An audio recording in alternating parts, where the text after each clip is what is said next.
Hi, my name is Jeff and I work at the Start.ca support desk, and we're going to show you how to sign into your Start TV and also do some basic navigations through the application.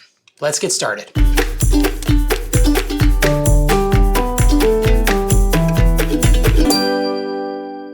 To sign into your Start TV, you can either press the Start TV icon on your remote or using the arrows on the remote, navigate to the Start TV application.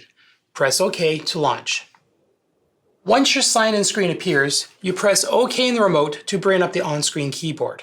Using the arrows on the keyboard, you can navigate around the keyboard to select the letter that you want. Pressing OK puts it into the first field, which is the username. Or, if you have one, you can use a USB keyboard, plug it directly into the set-top box, and just start typing on screen. Once you have your username pressed in, use the arrows on the remote to navigate to the arrow on the screen. Then select OK. This will move you to the password field. You can use the remote again, or you can just type it in using the keyboard.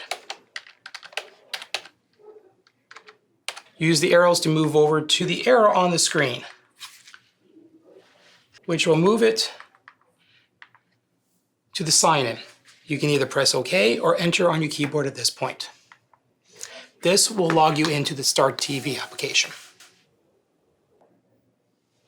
Once you've logged into your Start TV, this will be the first screen you see.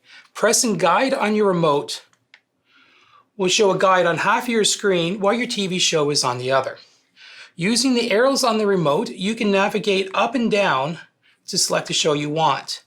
However, if you want to see what's coming in the future, pressing the far right arrow will expand the guide and cover the rest of your screen. You can still navigate up and down by using the arrows, or if you use the channel up and down icon, you can skip multiple stations at once. Once you have found a show that you would like to watch, you press the OK on your remote, and the TV will take you straight there. Also, if you know the channel that you wish to watch, you just simply type that into the remote, press OK, and you'll be taken directly there. And that's all there is to it. If you run into any problems, please give our friendly support staff a call. We're here 24 hours a day, 7 days a week. Also, you can get help by visiting our social media. Visit our website for links. Thank you for watching.